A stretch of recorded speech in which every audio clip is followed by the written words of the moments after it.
Hello friends, welcome to our YouTube channel top study. आज हम लोग 13/9/2024 को हुए एसएससी सीजीएल पीटी का एग्जाम उस दिन के थर्ड शिफ्ट में पूछे गए मैथ के क्वेश्चंस को देखेंगे। ये 15वां शिफ्ट है।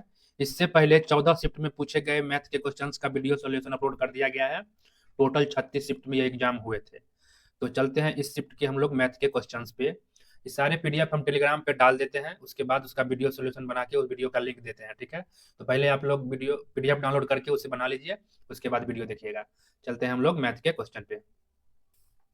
इस शिफ्ट का फर्स्ट क्वेश्चन है, दी गई सारणी का अध्ययन कीजिए और प्रश्न का उत्तर दीजिए।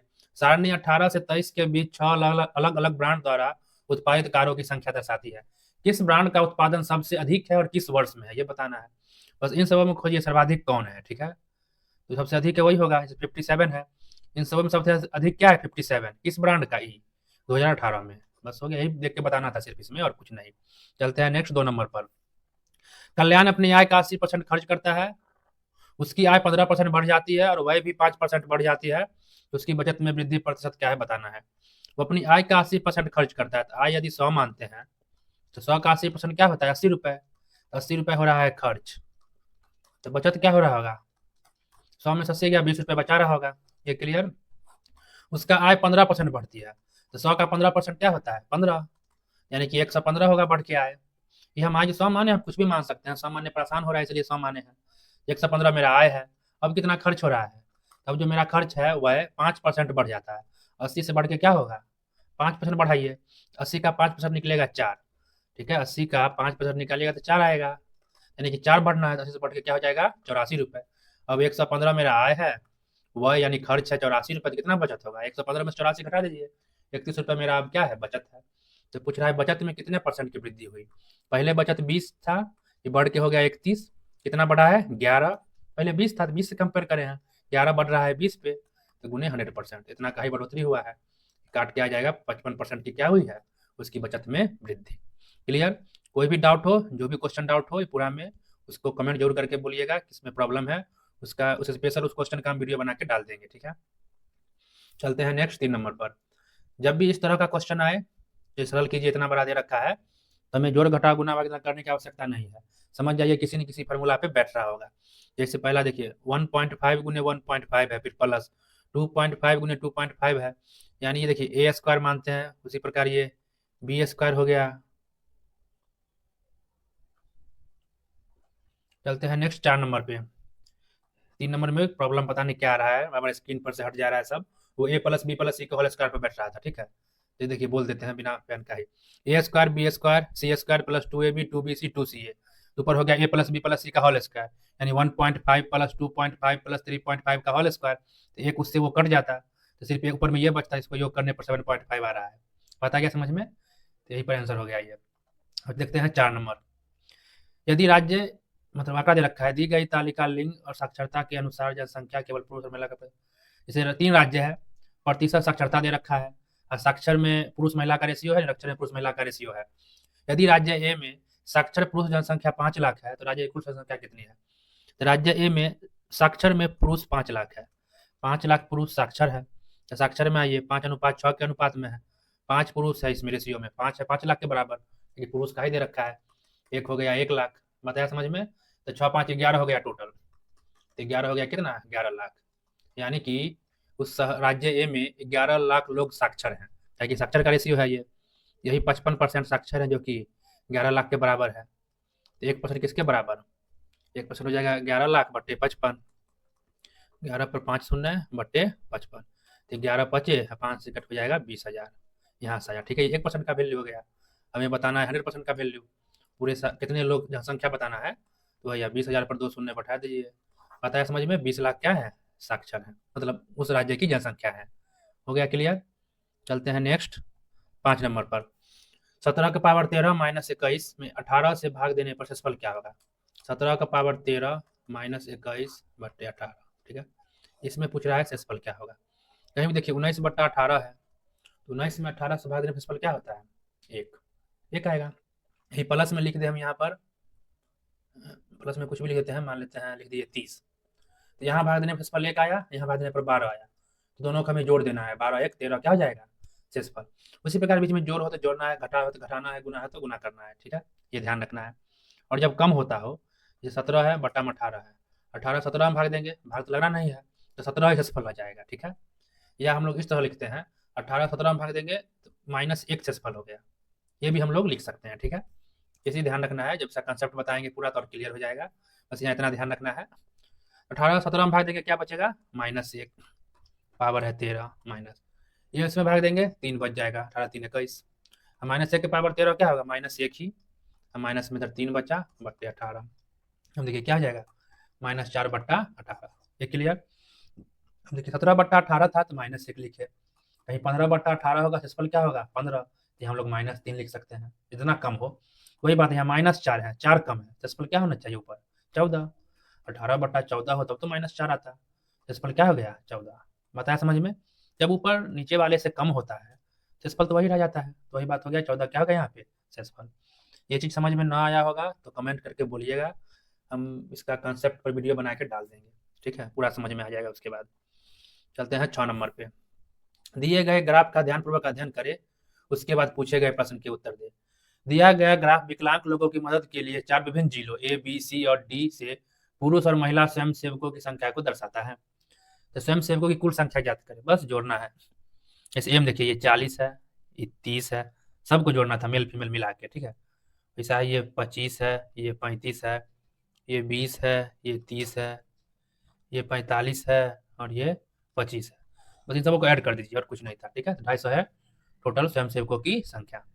नेक्स्ट चलते हैं 7 नंबर पर, दो समरूप त्रिभुज है ये और ये का परिमाप दे रखा है इतना इतना, एक का भुजा ए बी दे रखा है तो आर एस बताना है। देखिए आर एस टी समरूप है त्रिभुज ए बी सी के, दो त्रिभुज समरूप होते हैं तो क्या होते हैं, उनके भुजा अनुपातिक होते हैं।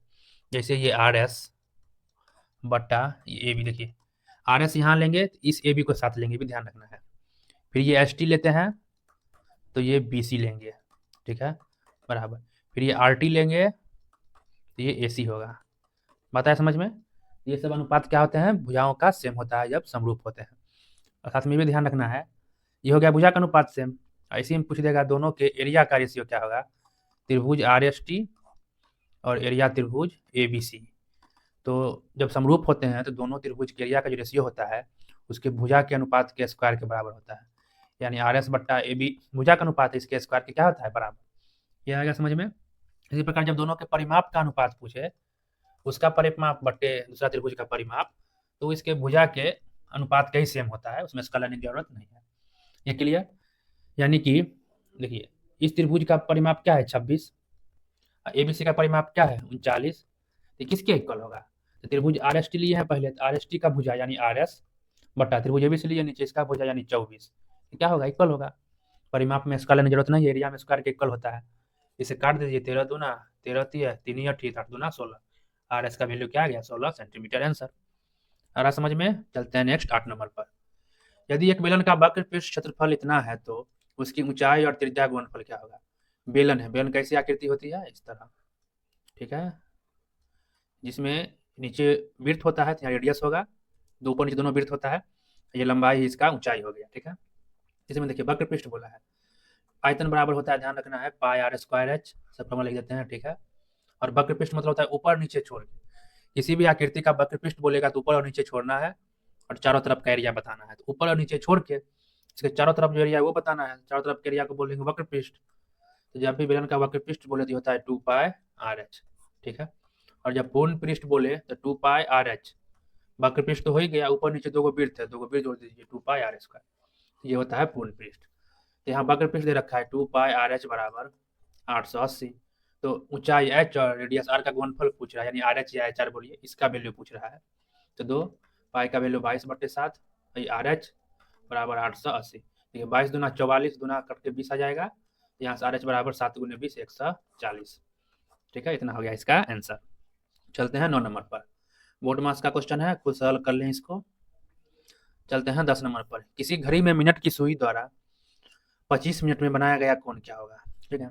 25 मिनट में मिनट की सुई कितने कोण बनाएंगे, देखिए मिनट की सुई जो है 1 मिनट में कितना कोण बनाता है वो पता करते हैं, तो हम 25 मिनट में कितना बनाएंगे वो पता कर लेंगे।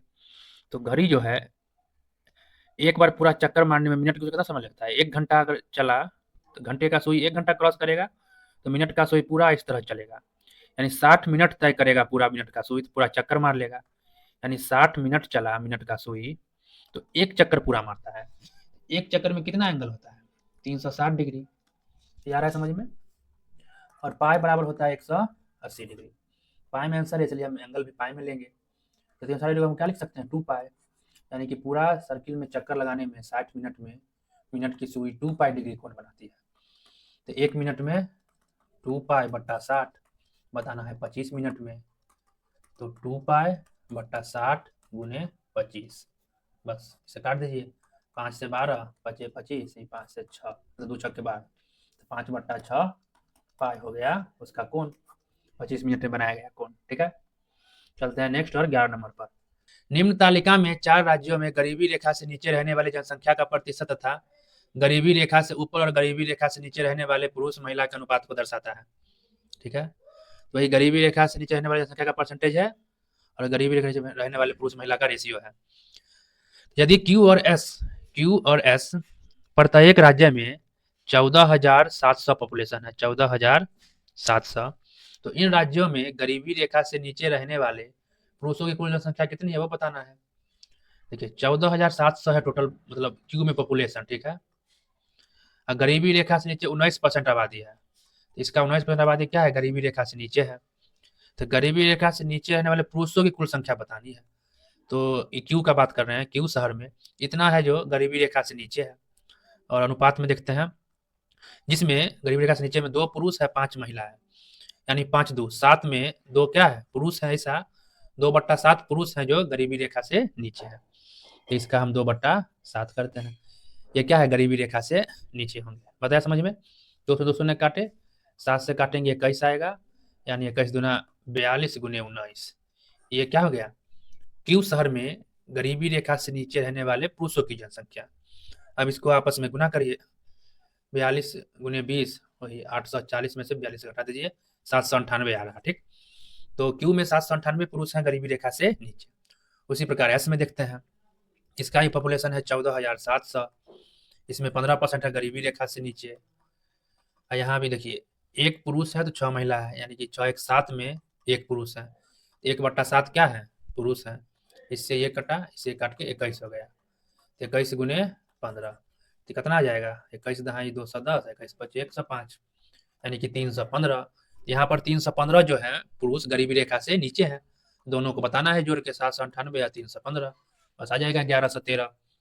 आ गया समझ में? इस समय कुछ नहीं था, बस वही जोड़ घटाव गुना भाग कैलकुलेट करके आंसर मारना था। चलते हैं नेक्स्ट 12 नंबर पे। एक नाविक नाव से 30 किलोमीटर की दूरी तक जाने और वापस आने में 14 घंटे लेते हैं, और वह पाता है कि वो जितने समय में धारा की दिशा में 10 किलोमीटर नाव चलाता है उतने ही समय में धारा के विपरीत दिशा में 4 किलोमीटर नाव चलाता है। तो धारा की चाल क्या होगी? जब धारा के साथ चलने का बात होता है, उसमें एक धारा की चाल होती है, एक नाव की चाल। नाव एक्स मानते हैं, धारा वाई मानते हैं। जब धारा के साथ चले तो चाल क्या? जुट जाता है, और जब विपरीत चले तो चाल क्या? घट जाता है, एक्स माइनस वाई। ये क्लियर? तो 30 किलोमीटर दूरी जाने में और 30 किलोमीटर वापस आने में 14 घंटे लगते हैं। समय बराबर क्या होता है? दूरी बट्टे में चाल। तो दूरी आप 30 गए किस चाल से? एक्स प्लस वाई, तो ये समय लगा। फिर आप 30 वापस आए विपरीत दिशा में, तो किस चाल से आए होंगे? एक्स माइनस वाई, तो लग गया 14 घंटे। आया समझ में? फिर नेक्स्ट 10 किलोमीटर आप चले धारा की दिशा में, तो एक्स प्लस वाई, और उतने ही समय में धारा के विपरीत दिशा में 4 किलोमीटर नाव चलाते हैं। तो ये 10 किलोमीटर धारा के साथ गए, जितना समय लिया दूरी बटा चाल, उतने ही समय में जितना समय यहाँ लगा, तो आप 4 जाते हैं धारा के विपरीत दिशा में, यानी एक्स माइनस वाई, तो विपरीत दिशा में 4 चले इतना चाल से, जितना समय लिया, दोनों क्या है? इक्वल। तो इक्वेशन 1 है, इक्वेशन 2 बना। तो इन दोनों को हल करना है। तो वहीं पूछ रहा है धारा की चाल क्या होगी? धारा की चाल यानी कि वाई का वैल्यू बताना है क्या होगा। सारे बट्टे में है आंसर, तो ऊपर से थोड़ा पकड़ना मुश्किल है, इसलिए हल कर लेते हैं। आया समझ में? यदि रहता नॉर्मल नंबर रहता बिना बट्टे का तो हम लोग पकड़ भी सकते थे। ठीक है, यानी इसे हल करना ही पड़ेगा। अब देखिए, वो 2 का वैल्यू 1 में पुट करते हैं, दोनों तरफ 3 से गुना करते हैं, 30 बट्टा एक्स प्लस वाई बराबर 12 बट्टा एक्स माइनस वाई लिख सकते हैं। इसकी जगह पर हम ये रख देते हैं, तब 12 बट्टा एक्स माइनस वाई प्लस 30 बट्टा एक्स माइनस वाई बराबर क्या? 14। इनका जोड़ करेंगे तो एक्स माइनस वाई आएगा। 12 30 तो जुट ही जाएगा, 42 बराबर 14। 14 तो 42 तो एक्स माइनस वाई बराबर क्या गया 3। ये क्लियर। अब एक्स माइनस वाई 3 आया तो किसी में रख दीजिए, यहीं पर रख देते हैं। 10 बट्टा एक्स प्लस वाई बराबर 4 बट्टा एक्स माइनस वाई है। ये 5 दूना, ये 2 दूना 4, तो क्या यहाँ पर रख जाएंगे 3। क्लियर। एक्स माइनस पर 3 रख दिए तो 3 बचे 15, बट्टे में जाएगा 2 बराबर एक्स प्लस वाई। तो यानी कि ये अब लिखते हैं, ठीक है, एक्स प्लस वाई बराबर क्या आ गया हमको 15 बट्टा 2 और एक्स माइनस वाई बराबर 3 है। हमें धारा की चाल वाई बताना है। दोनों इक्वेशन को घटा दीजिए, माइनस माइनस माइनस ये कटेगा, ये जुट के 2i बराबर 15 बट्टा 2 घटे 3, ये घट के आ जाएगा 9 बट्टा 2, ये 2 नीचे जाएगा तो y बराबर 9 बट्टा 4, यानी कि धारा की चाल क्या हो गई 9 बट्टा 4। आ गया समझ में। चलते हैं नेक्स्ट 13 नंबर पर। P और Q केंद्र वाले दो बिंदुओं C और D पर प्रतिच्छेद करते हैं। आखिर दे रखा है P और Q केंद्र वाले दो वृत्त C और D पर एक दूसरे को प्रतिच्छेद करते हैं। AB बिंदु मतलब AB बिंदु A बिंदु B पर खींची गई स्पर्श रेखा है ADB, यानी इसका वैल्यू है 68 डिग्री। तो इसका वैल्यू क्या होगा बताना है, ठीक है। अगर हम इसको इससे मिलाते हैं इस तरह, तो ये एंगल जो है इसके बराबर होता है, ठीक है। इसको हम बड़ा फिगर बना के बताते हैं। एकांतर वृत्तखंड पर में, यानी कि अल्टरनेट सेगमेंट थ्योरम से ये एंगल इसके इक्वल होता है। जैसे देखिए इस थ्योरम है क्या, कोई सर्किल है, ठीक है, और ये स्पर्श रेखा है, एक त्रिभुज इस तरह लेते हैं, इसका स्पर्श पॉइंट इसका शीर्ष से मिलता हो, ठीक है, इस तरह। तो ये जो एंगल है ये थीटा होगा, तो ये क्या होगा थीटा, हमेशा ध्यान रखना है। ये अगर अल्फा होगा तो ये क्या होगा, किस तरह ले रहे हैं, ये होता है अल्टरनेट सेगमेंट थ्योरम से ये होता है इक्वल, ठीक है। इस चीज को ध्यान रखना है, उसी का हम लोग यूज करके इसको इसके इक्वल बोले हैं। देखिए और समझिए, फिर नया फिगर लेके समझाते हैं। एक सर्किल है, एक सर्किल इस तरह ले लिए, ठीक है, उसी को हम उल्टा बना रहे हैं जो आप लोग को क्लियर हो जाए। इस तरह ये ए है, ये बी है, ये इसमें टच किया और ये ऐसे टच किया, ठीक है, और इसको हम ऐसे मिला रहे हैं इससे। तो हमने बोला ये एंगल जो है इसके सेम है, फिगर में वही बोल रहे हैं, ये एंगल जो है इसके सेम है। कोई सर्किल में उस तरह इस थ्योरम का यूज करिए। एक त्रिभुज हम इस तरह लेते हैं, देखिए ऐसे टच कराते हैं, ठीक है, वही फिगर देखिए, इस त्रिभुज को हम यहाँ ड्रॉ किए हैं। ये एंगल किसके बराबर होगा, इस थ्योरम से यूज करिए तो इसके बराबर होना चाहिए, ये थीटा तो ये थीटा, बट ये किसके इक्वल होगा इसके। इस थ्योरम का यूज हो गया, इसका नाम है अल्टरनेट सेगमेंट थ्योरम, एकांतर वृत्तखंड पर में, ठीक है। तो ये इसके बराबर होगा, तो वही बात है, ये इसके बराबर और ये इसके बराबर। आ गया समझ में। यानी कि ये अगर ए है ये एंगल, तो ये भी क्या होगा ए। उसी प्रकार ये एंगल बी है तो ये क्या होगा इस साइड बी, और ए प्लस बी का वैल्यू क्या दे रखा है 68 डिग्री, यही दे रखा है 68 डिग्री। बताया समझ में। ये दोनों ए बी है, इसका वैल्यू है 68 डिग्री, ये ए है और ये बी है। पता क्या समझ में। फिर इसको मिटा लेते हैं और क्लियर होगा। जूम कर लिया है, ये जो था इसके बराबर ए तो ये बी था तो ये बी, यही ए प्लस बी का वैल्यू है 68 डिग्री। ये त्रिभुज होगा इसी पर काट रहा है ए सी बी, इसमें ये एंगल और ये एंगल है 68 डिग्री। किसी भी त्रिभुज में तीनों कोनों का योग होता है 180 डिग्री, तो ये ए सी बी का वैल्यू क्या होगा 180 डिग्री में से दोनों एंगल को घटा देते हैं, घटे 68 डिग्री, घट गया 112 डिग्री, इसका आंसर आ गया समझ में बात। वही थ्योरम का इसमें यूज हुआ है, ठीक है। चलते हैं नेक्स्ट 14 नंबर पर। एक बेईमान फल विक्रेता 20% के लाभ पर फल बेचता है, लेकिन 1 केजी के स्थान पर 950 ग्राम बाट का उपयोग करता है। लाभ परसेंट क्या होगा। देखिए 20% लाभ यानी 1000 ग्राम का सामान है, तो उसको कितना बेचना चाह रहा है 20% का लाभ पर। 1000 का 20% होता है 200, तो हो गया 1200 के लाभ पे बेचना चाह रहा है। यानी 1000 के बदला 1200 रेट ले रहा है, ठीक है, प्रॉफिट पर बेचा। बट वो 1000 ग्राम न दे के 950 ग्राम दे रहा है, जबकि रुपया तो 1200 ले रहा है, 1200 ग्राम के बराबर 1200 ले रहा है वो क्लास से, और दे रहा है 950, तो कितना का प्रॉफिट 250 का प्रॉफिट। पता है समझ में। 250 का प्रॉफिट ले रहा है किस पे 950 पे, गुने 100%। इससे ये कैंसिल, 5 से 25, 5 से 19, तो 500 बट्टा 19% का क्या हो गया प्रॉफिट। आया समझ में। नहीं आया हो तो फिर कमेंट जरूर करिएगा, हम फिर क्लियर कर देंगे। चलते हैं 15। दो पाइप पी और क्यू एक टंकी को क्रमशः 36 मिनट 45 मिनट में भर सकते हैं। यदि दोनों पाइप को एक साथ खोल दिया जाए तो टंकी भरने में कितना समय लेगा। पी और क्यू 36 मिनट और 45 मिनट। दोनों साथ में भरना है किस समय की, तो ढेर बार बताएं, इसे खुद बनाइएगा, ठीक है। खुद बना के ट्राई मारिए, एलसीएम लेके बना लीजिए, या एक और बताए थे, दोनों को गुना करके नीचे वाला दोनों को भागे में दोनों को जोड़ के भाग देना है। जिस पर बनाना है उसको खुद बनाइए। चलते हैं नेक्स्ट 16 नंबर पर। राजेश द्वारा 10,000 की राशि 2 वर्षों के लिए 15% की ब्याज दर पर ऋण के रूप में ली जाती है, लेकिन इसे तय समय पर नहीं चुका सका। उसने 2 वर्ष का और समय मांगा, इसलिए ऋणदाता ने उस अवधि की ब्याज राशि को उसी ब्याज दर पर अगले 2 वर्ष के लिए मूलधन के रूप में शामिल किया। यानी 2 वर्ष में जो ब्याज मिलता वो नहीं दे पाया, 2 वर्ष का और समय मांगा, तो जो ब्याज मिल रहा था उसे भी मूलधन में जोड़ दिया। तो 4 वर्ष के अंत में कितने रुपए का भुगतान करेगा? देखिए 10,000 रुपए था, 2 वर्षों में 15% की दर थी, यानी 15 दुना 30% ब्याज हमको देना था। तो इसका 30% निकालते हैं, 10,000 कितना हो गया? हमें 3,000 रुपए उसको ब्याज देना था 2 वर्षों में, बट हम नहीं चुका पाए। इस ब्याज को उसने इस मूलधन में जोड़ दिया, यानी कि 10,000 और 3,000 13,000 का दिया मूलधन है, फिर 2 वर्ष के लिए और चलेगा। तो 4 वर्ष के अंत में हम फाइनली कितना अमाउंट होता है? अब 13,000 मूलधन हो गया, 2 वर्ष फिर चलेगा, 30% फिर इस पर ब्याज मिला। बताया समझ में? इससे ये 13 39 3900 रुपये और ब्याज देंगे यहाँ से। अब 13,000 धन 3900 और जोड़ दीजिए, 16,900 रुपये का हम लोग ब्याज उसे देंगे। आया समझ में? आप एसआई से लिख के ब्याज निकाल लीजिए, वही चीज है। चलते हैं नेक्स्ट 17 नंबर पर। यदि m बराबर a सेक a और y बराबर b 10 है तो इसका मान बताना है, क्या होगा? ठीक है, तो जब भी इस तरह का क्वेश्चन आए तो वैल्यू पुटिंग पर बनाइए। इसे कुछ भी a का मान या कुछ भी मान के m और y का वैल्यू निकालते हैं, ठीक है। Answer a square b square में है, तो निकालने के बाद इसमें पुट कर देंगे, जो भी ऑप्शन चला जाएगा वो आंसर। जैसे हम a ना 0 डिग्री मानते हैं, ये कुछ ना कुछ मान के ही बनाना है इसमें, ठीक है, तभी बहुत जल्दी बनेगा। चाहिएगा जो हल करे पूरा तो बहुत टाइम लगेगा, हल तो होगा ही बट बहुत लंबा टाइम लगने वाला है, ठीक है। तो सेक 0 का वैल्यू होता है 1 और tan 0 का वैल्यू होता है 0। तो m बराबर क्या हो जाएगा? 1, यही रह जाएगा। y क्या हो जाएगा? 0। ये क्लियर? यहाँ पर देखिए बी स्क्वायर एम स्क्वायर है, m की जगह a रखेंगे तो बी स्क्वायर ए स्क्वायर होगा। तो y रखेंगे 0 तो ये 0 हो जाएगा, y रखेंगे 0 तो ये 0 हो जाएगा, ये खत्म। अब cos स्क्वायर a है, a माने है 0, तो cos प्लस में cos स्क्वायर 0 डिग्री होगा, cos 0 का वैल्यू होता है 1, तो बी स्क्वायर ए स्क्वायर प्लस में 1, यही हो गया आंसर। बताया समझ में? चलते हैं नेक्स्ट 18 नंबर पर। इन दोनों का मध्य अनुपाती बताना है, ढेर बार ये क्वेश्चन हो चुका है, खुद बनाइए इसको।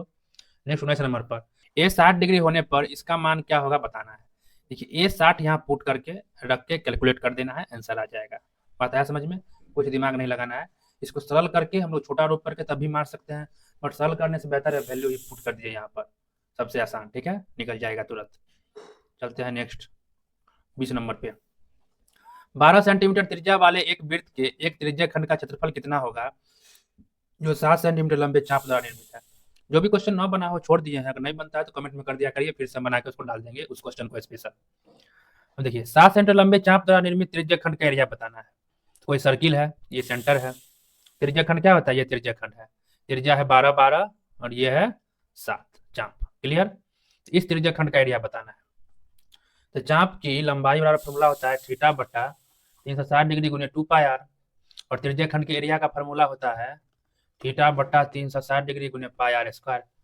थीटा तो हमें पता नहीं है, तो हमें पता है सिर्फ चाप की लंबाई और रेडियस, यानी थीटा बटा 360 डिग्री गुने 2 पाई आर बराबर है 7, ये हमें पता है। तो यहाँ से देखिए थीटा बटा 360 पुट कर सकते हैं वैल्यू हम लोग, तो यहाँ हम लोग पता करते हैं डायरेक्ट में, थीटा बटा 360 डिग्री गुने पाई आर लिखते हैं बराबर 7 बटा 2 लिख सकते हैं। इसी को हम लोग यहाँ पुट कर देंगे, एरिया पूछ रहा था तो थीटा बट्टा एरिया हम देखिए पुट करते हैं 360 डिग्री पाई आर स्क्वायर, यानी पाई आर गुने आर लिख सकते हैं। इसका वैल्यू है 7 बट्टा 2, रेडियस है 12, वह त्रिज्या है 12, तो 2 छक्के 7 छक्के 42 हो गया त्रिज्या खंड का एरिया। आता है समझ में? बस फॉर्मूला पर पुट कर दिए। चलते हैं नेक्स्ट 21 नंबर पर। इस व्यंजक को हल करना है, ठीक है। इसे a माइनस बी का होल स्क्वायर, इसे a प्लस बी का होल स्क्वायर तोड़िए। a माइनस बी का whole square g square plus h square minus 2gh, फिर माइनस इसे a square b square plus 2gh plus 4gh। अब देखिए g square plus h square minus 2gh, ये हो जाएगा minus g square minus h square minus 2gh, समय minus लग जाएगा, प्लस में बच गया 4gh। ये खत्म, ये माइनस में है, माइनस में है, माइनस 4 होगा, इससे ये खत्म, बच गया 0। आता है समझ में? चल रहे हैं नेक्स्ट 22 नंबर पर। 30 छात्रों वाली कक्षा में सभी छात्रों ने टेस्ट दिया, 12 छात्रों का औसत स्कोर 62 है, बाकी का औसत स्कोर 72 है, तो कक्षा का औसत स्कोर कितना होगा? ये 12 का एवरेज 62 है, तो 12 के मतलब लाए गए अंकों का योग क्या होगा स्कोर का? 12 गुने 62, शेष बचा 18, इसका सभी का 72 है, तो हो गया कुल 30 का स्कोरों का योग भागे 30। इसे कैलकुलेट कर दीजिए, आ जाएगा आंसर। ठीक है, नहीं देखिए और देखिए, 12 का 62 है, बाकी 18 का कितना है 72। हम बेस बेस मानते हैं 62, सबका एवरेज क्या होना चाहिए 62। तो 12 का 62 ठीक है, 18 में 72 है तो 10 फालतू है 18 पे, 18 गुने 10 इतना एक्स्ट्रा बच गया है जो कि हमें 30 में बांट देना है। तो 6 तिया 6 पचे 5 दूना, 3 दूना 6 हर एक के हिस्से में जाएगा, तो 62 6 68 आंसर। इस तरह भी मार दीजिए। निम्नलिखित समुच्चयों में से कौन सा समुच्चय एक त्रिभुज के कोनों को दर्शाती है? तो किसी भी त्रिभुज के तीनों कोनों का योग 180 डिग्री होता है। तीन ऑप्शनों में जिनका योग 180 डिग्री पूर जाता है वो आंसर ऑप्शन 3 हो रहा है सिर्फ। चलते हैं नेक्स्ट 24 नंबर पे। 2 बिस्किट 1 चॉकलेट की कीमत 69 है। 2 बिस्किट 2B चॉकलेट 1C मान लेते हैं, कितना है 69 रुपये। इसी प्रकार 2 chocolate 2C plus 3 cup coffee, तो 3 कॉफी है, कप कॉफी, ठीक है, तो क्या मान लेते हैं ये 127। 3 बिस्किट 4 चॉकलेट और 2 कप कॉफी 2K, इसे मान लेते हैं 229। तो क्या 3 इक्वेशन तैयार हुआ। ठीक है, इन तीनों को हमें हल करके 1 बिस्किट 1 चॉकलेट और 1 कॉफी का दाम निकाल लेना है। तो इस प्रकार 5 उसे निकाल के 5 बिस्कुट 5 चॉकलेट 5 कप कॉफी बताना है, यानी 5 × 2 B + C + K का वैल्यू बता देना है। आ गया समझ में? अब इसे ही हमें हल करना है। ठीक है, तो देखिए इक्वेशन यह बी और सी में है, इक्वेशन बी और सी में निकालते हैं हम लोग, के और के को हटा देते हैं तो बी सी में इक्वेशन निकल जाएगा। इसमें हम 2 से गुना करते हैं, इसमें हम 3 से गुना करते हैं। देखिए 4C 6K 2 से जाएगा 254, 3 से करिए, 3 तिया 9B 3 चौके 12C 3 दूना 6K, ये 3 दूना 687 आ जाएगा। ठीक है, घटा दीजिए, इससे ये खत्म, ये -9B, ये माइनस घट के -8C बराबर 7 में 4 3 8 में 5 3 6 में 2 -433, माइनस हटा दीजिए सब में से, तो 9B + 8C बराबर 433। एक इक्वेशन मिल गया बी और सी में, बताया समझ में? अब ये इक्वेशन 1 इसको और इक्वेशन 4 इसको हल करना है। इसमें से सी देखिए काटते हैं, 8 से गुना करते हैं, तो 8 दूना 16B + 8 × C 8C बराबर 8 से गुना करिए, 8 72 के 2 हाथ में 7 8 6 48 7 55 552, इसको घटा दीजिए, घटे घटे घटे ये खत्म। आ रहा है समझ में? काट के हम बस हल निकाल रहे हैं। 16 में से 9 घटा देंगे, कितना बच जाएगा -7B बराबर 5 में इस 12 में से 552 में से 4 से घटाना था। ठीक है, अब ये घटाने पर आ जाएगा 119 -119, इससे ये कैंसिल, तो B बराबर 7 से भाजिएगा आ जाएगा 17, यानी 1 बिस्किट का दाम है 17। ये क्लियर? अब 17 यहाँ पुट करेंगे, 17 दूना 34, इधर भेजेंगे तो C का निकल जाएगा, तो B निकला था 17, 17 दूनी 34, इधर भेजेंगे तो C घट के आ गया 35। आया समझ में? अब किसी एक में C पुट करिए, 35 दूना 70, इधर भेजेंगे तो 70 माइनस होके कितना आएगा 57, तो K बराबर बट्टा में 3 जगह आ जाएगा 19। ये क्लियर? 1 बिस्किट 1 कप 1 कॉफी का दाम निकल गया, आप तीनों को ऐड करिए 71 आ रहा है, यानी 1 बिस्किट 1 कप 1 चॉकलेट 1 कॉफी का दाम क्या है 71, तो 5 का बताना है, 5 से गुना कर दिए, आ गया 355 इसका आंसर। ठीक है, चलते हैं नेक्स्ट 25 नंबर पर। एक निर्माता अपने डीलरों को अपने उत्पाद पर 30% का छूट प्रदान करता है। यदि डीलर 25,000 प्रति एक की दर से 6 स्मार्टफोन खरीदता है, इतना खरीदा, उसे कितना छूट मिला होगा? इतना रुपए हम पे किए हैं, 25 6 के 1.5 लाख रुपए। ठीक है, तो इसका हमें 30% बता दीजिए, वही तो हमें छूट मिला है, तो 15 3 45,000 रुपए हमें क्या मिला है डिस्काउंट। आ गया समझ में? वीडियो अच्छा लगे तो वीडियो को लाइक करें, चैनल को सब्सक्राइब करें, अपने दोस्तों के बीच शेयर करें। कोई भी प्रॉब्लम हो, कोई भी डाउट हो तो कमेंट बॉक्स में जरूर बताएं, उसका हम वीडियो बना के क्लियर कर देंगे। ठीक है, इसी तरह मिलते हैं हम लोग नेक्स्ट शिफ्ट में नेक्स्ट वीडियो में, तब तक के लिए बाय।